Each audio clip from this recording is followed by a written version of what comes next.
It's the Locked On Flyers podcast for Monday, September 9th, your daily dose of Flyers news, analysis, and high quality content that is asking how do you create competition where there might not be some at Flyers training camp?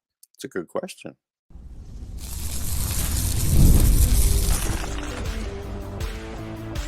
You're Locked On Flyers, your daily podcast on the Philadelphia Flyers, part of the Locked On Podcast Network, your team every day.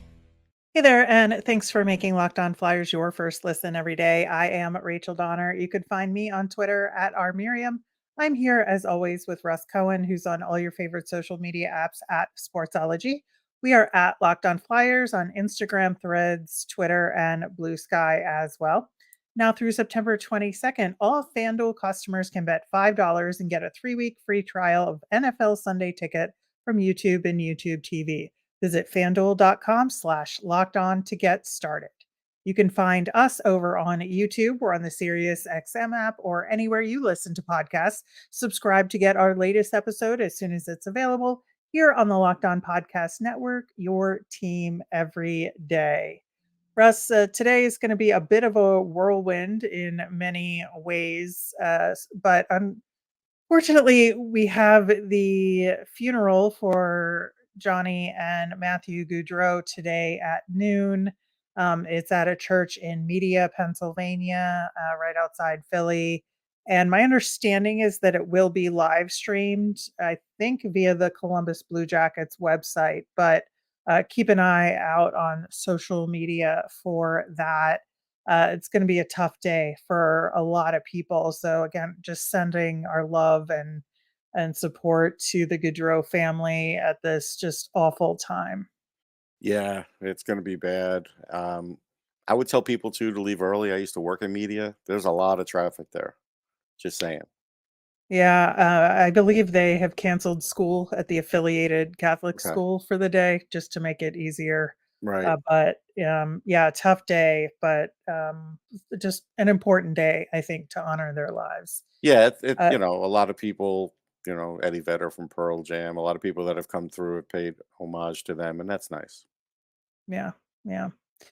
Switching gears to what's going on in Flyers land, Alexei Kolosov has been, as expected, seen practicing in Minsk in the KHL, and not surprising at all. But still, the Flyers have not said they're letting him do it.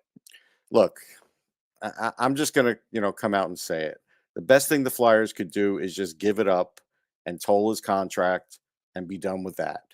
Because if he's practicing with them, 99.9% he's not coming. So them just kind of like taking this stance doesn't really do anything. So you might as well just come out and say, all right, fine, you want to stay there, and just leave it alone and let it not be a story anymore. But it's kind of lingering as a result. To me, I wouldn't want it to linger. Right. And, I think that the Flyers really just want to do what these guys think is best for them. Like they're not going to hold a guy back like this. I think, Well, you know, then I'm going to disagree on you this one, just in the sense that they're the ones that were adamant he comes over. Now, I know when he said that he wasn't sure and everything else, it seemed like from what we were hearing, they didn't like that. And so that's where they have to have some give here, I believe. right. And that's what I'm saying is that in other circumstances, they've kind of honored the wishes of what Hmm. these players wanted to do.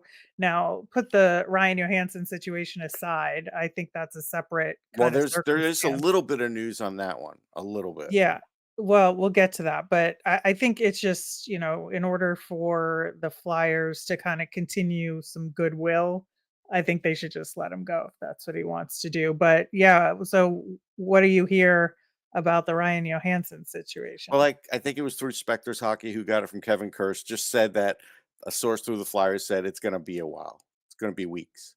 And we thought that. Now, granted, the money's off their cap right now. It doesn't mean it's not going to go back on, though. So this is a situation where the Flyers can't even really take advantage of this new cap space because it might just come back. So this is Right. up in the air right now.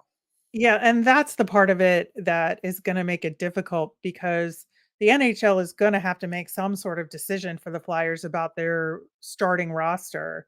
if this thing is lingering beyond the date that the Flyers have to turn in their official roster and they have to hit a certain cap space, right? Like the NHL is going to have to tell them what to do if this thing is still hanging out there, right? Yeah, I mean, you can't make an exception just for one team because then all of a sudden, once you do that, this situation can occur again and again and again. So my guess is they'll just say this is temporary. We're going to let you do this, but it's temporary until the case gets closed. I think that's what they'll do. Yeah, I would certainly hope so. But again, another love these to be continued circumstances heading into. And a lot of balls juggled in the air, right? Yeah, absolutely. The Flyers have officially they don't really announce unless they're planning on doing it today at some point, but they updated their website and added a couple people to hockey ops. Oleg Znarok, who has been around for a while, he's been Yeah, handling the Russian players. He's officially now a European player development and scouting consultant for the team, which I assume he's been for most of the summer. They just haven't, like, right. official, Said it. Yeah, but he is on the website now. So, that is one thing it's good to see some more support for the Russian players. Maybe they're hoping to avoid some Kolosov situations right. in the future by having, A you know liaison. yeah, like, more Russians, on the staff. Moving forward. They also added Reed Simpson as director of European Pro Scouting. Now, this is a really interesting hire just because he was a Flyers draft pick in 1989 in the Gee, who drafted him? Bobby Clark draft. Bobby Him. Clark from Flin Flon. Yeah. Apparently they are both from Flin Flon, so there's the tie there. He was an enforcer journeyman in the NHL, didn't Yeah, really play for the Flyers, but he played for some other teams. Most recently has been a pro scout for the Canadiens, was there from 2016-17 through last season. So he does have some scouting experience, but not like director. the director. So this is like his first time in a director role, and I'm not entirely sure he's done a ton of European scouting or if he was in North America, but what do you know about him and what's the importance of European pro scouting? Yeah, I mean, the importance is just to find other players like they found, the one Swede this offseason. They found the Latvian, right? So they found a couple guys. Maybe they make it, maybe they don't. Find more, right? So it's important for that. He'll go to games, he'll see who's under contract, who's not, who maybe his rights is wearing off for another team and go watch that player and then report on it. So, from that perspective, it's important. Yeah, when you go from just being a scout to a director with no in the middle, it's a big jump. So we'll see, how that part works out, and we'll see if the Flyers benefit from this in the next few years. Yeah, I think so. It's something that I think the Flyers would do well to improve on, and I feel like in the European leagues, finding that gem is something that can really change the nature of your team, and it's almost like a bonus card or something like that because it's like outside the draft system. Finding somebody like that, I think, is a really nice thing when it hits. Yeah. I mean, I think it's fair to say the Flyers are behind in this area. Uh, Teams like the Leafs have been routinely finding guys over the years. They have probably a lot more boots on the ground. And now there's a lot of boots on the ground for this because, when the cap got tight, especially, it's like you need to find these guys. So it's a very competitive market. Yeah, it really is. Speaking of those Toronto Maple Leafs, Nick Robertson apparently wants a change of scenery. And as is often the case when these things happen and guys are rumored to want to get out of town, people are saying, well, what about us for this guy? And so, there have been little like, well, what about the Flyers for Nick Robertson? What do you think about that possibility? Well, he's wanted out all summer and he's still there, right? So Hmm. the Leafs are not in a rush to trade him. Will they use him? Yeah, probably. Uh, Probably only get 10 minutes a game though. And so the worry Yeah. is And he's better than that. Like he's a guy that's worth 14 minutes a game who could score 12 to 17 goals. But the problem is he comes to the Flyers. He's a little on the shorter side. Yeah, he's got all the offensive ability in the world. He doesn't play great defense. He's okay. He's probably a little deficient. You got a guy like Tortorella. How many minutes is he really going to give him? So I think that's why you're not going to see him, because he's going to be like, well, I got Bobby Brink doing what I want him to do. I got to now teach this guy to do that Right. for It's like what? Like an starting extra over 3. for Torts. Right. And one thing I know about John very well from years of covering him is the fewer things he has to deal with as far as new, the better for him. That's how he feels about it. He talks about it. Like, it's not like I'm just making this up. Like he'll tell you. Well, that is a good lead into our next segment when we're going to talk about rookie camp and training camp and how to make it a little more competitive given the limited roster spots the Flyers have open. We are going to get to that coming up next. You've heard us all talk a lot about FanDuel, America's #1 sportsbook. Well, we have something a little different for you now through September 22nd. All FanDuel customers can bet $5 and get 3-week free trial of NFL Sunday Ticket from YouTube and YouTube TV. Then, with the YouTube TV base plan, you'll be able to watch every regular season game Sunday afternoon at a market game. All you need is a Google account and a current form of payment, and you can cancel anytime. FanDuel has odds for Major League Baseball, the WNBA, soccer, and so much more. Uh, you know what? I would take the 49ers over the Jets on Monday night. I just don't think the Jets are going to beat them. Just visit FanDuel.com/lockedon to download America's #1 sportsbook. Thanks for making Locked On Flyers your first listen of the day. For your second listen, enjoy the Locked On NHL podcast. Locked On NHL provides you with a national perspective on all things NHL each and every day with national experts and local insight on every team in the league. You can find me there every Friday. It's available on YouTube or wherever you get your podcasts. Part of the Locked On Podcast Network, your team every day. Later this week, we're going to have a crossover with our friend John over at Locked On New York Rangers to talk about the rookie series. We're going to talk about rookie camp as it gets going. So, lots of great stuff coming up this week.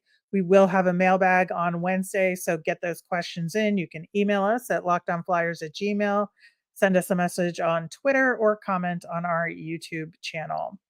So, speaking of the aforementioned rookie camp, we don't have an official roster or schedule yet. Hopefully, that will be coming today, if not probably tomorrow. But we know, and we've talked about the fact that the roster is pretty much set for this season for the Flyers right now. The Ryan Johansson spot on the forward side is a question mark.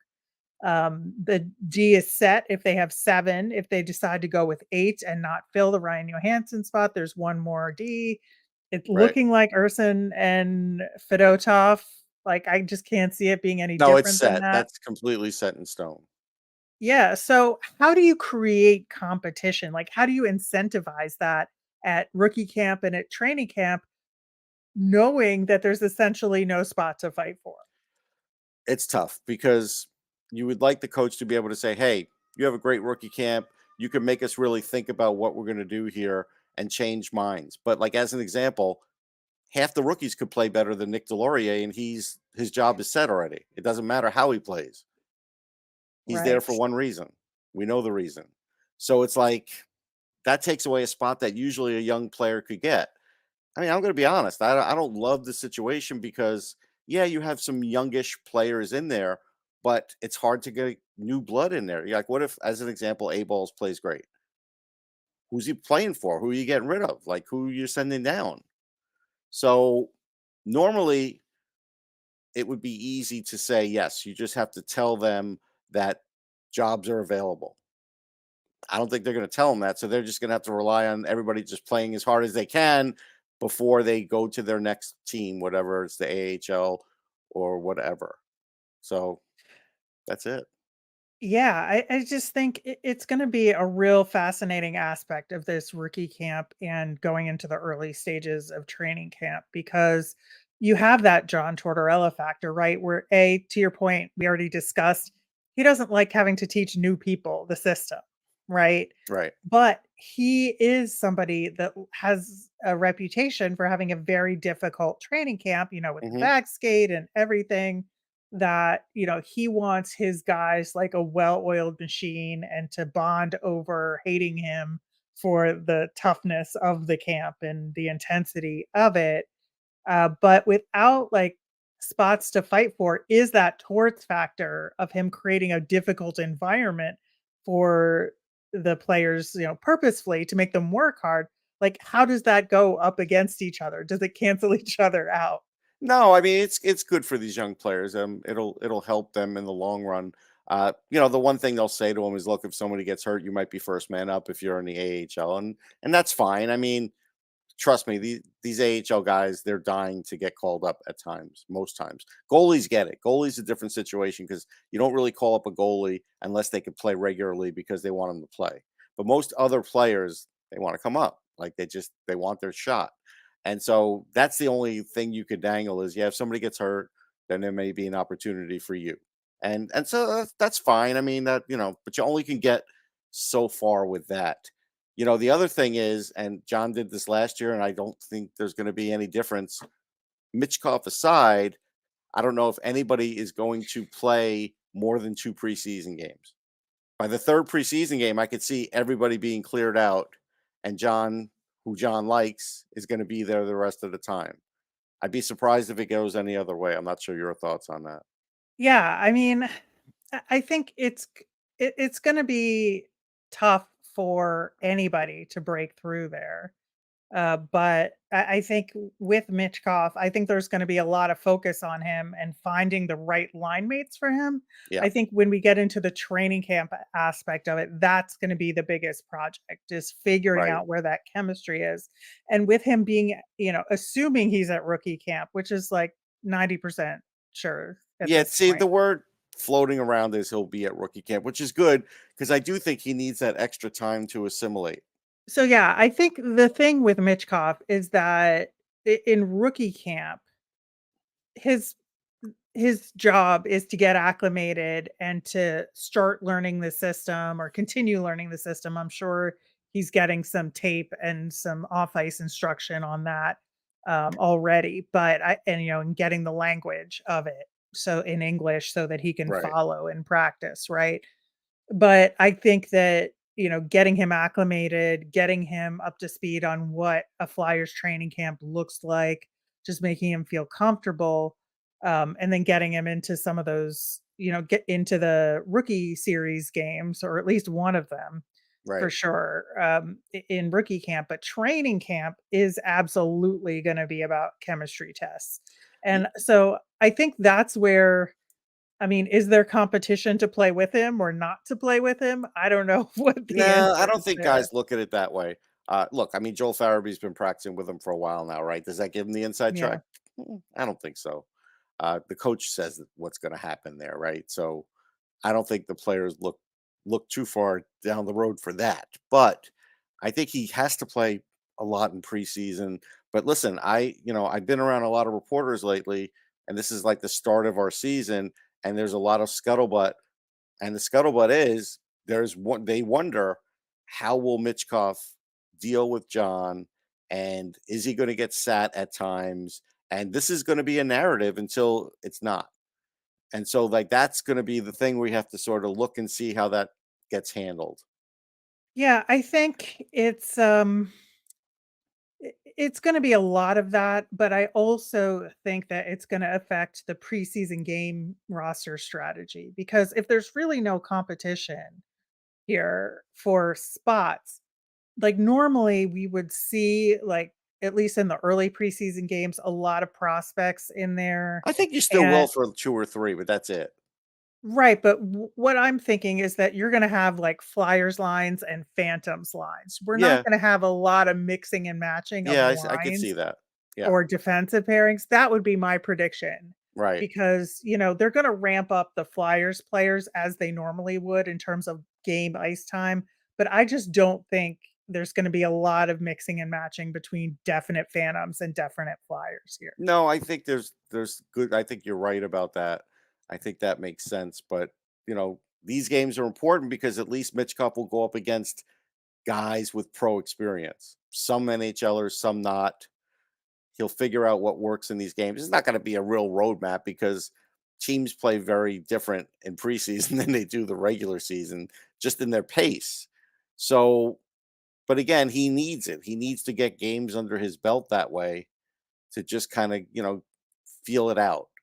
So, yeah, I think because again, look, there'll be a narrative to build him up and say he's a Calder candidate, and that's all fine, right?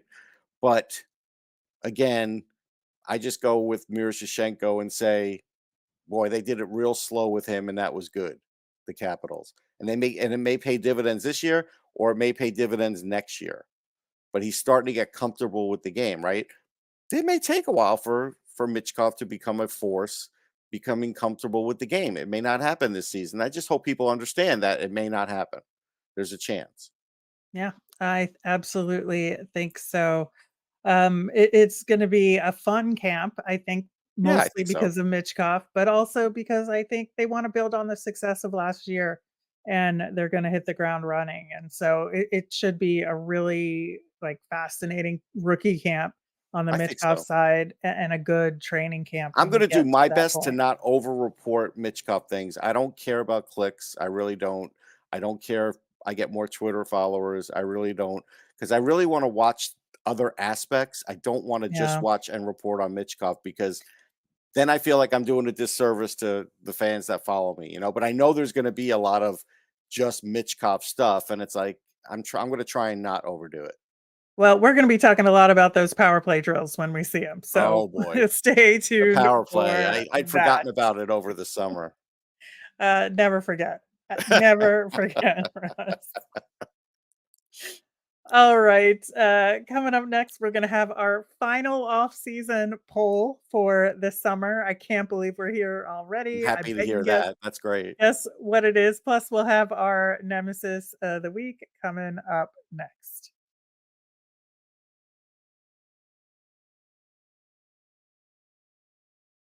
All right, our final off-season listener poll is upon us, and of course, the question just has to be, now that all is said and done with everything the Flyers have done this offseason, what do you think is gonna happen? Do they make the playoffs?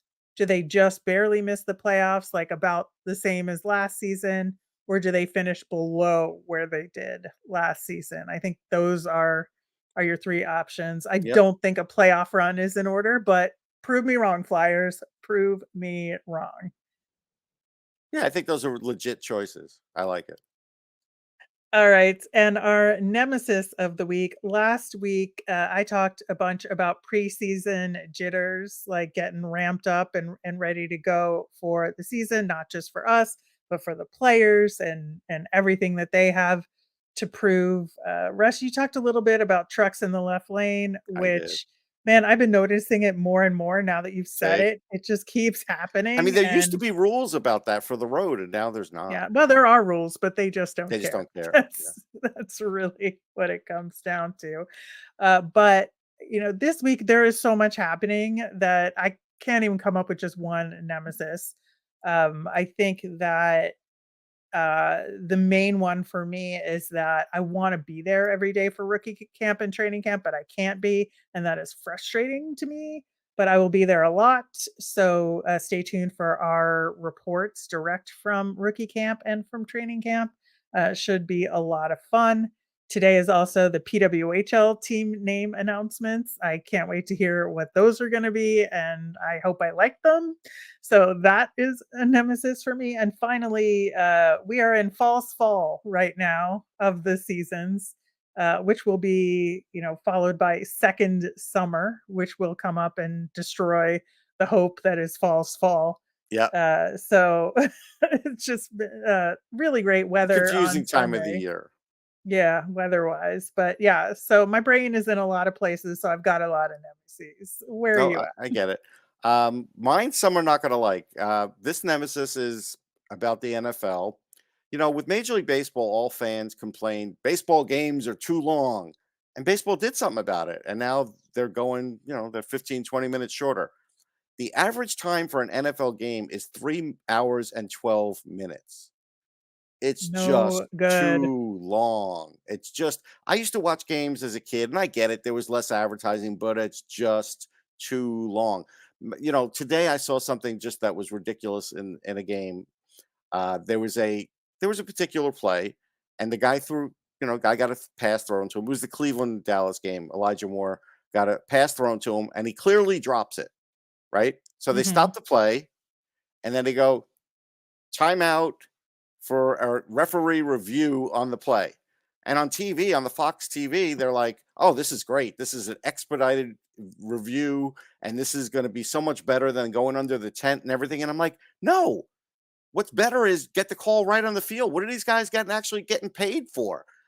I don't like when sports fall back on video because then why are referees and umpires even there?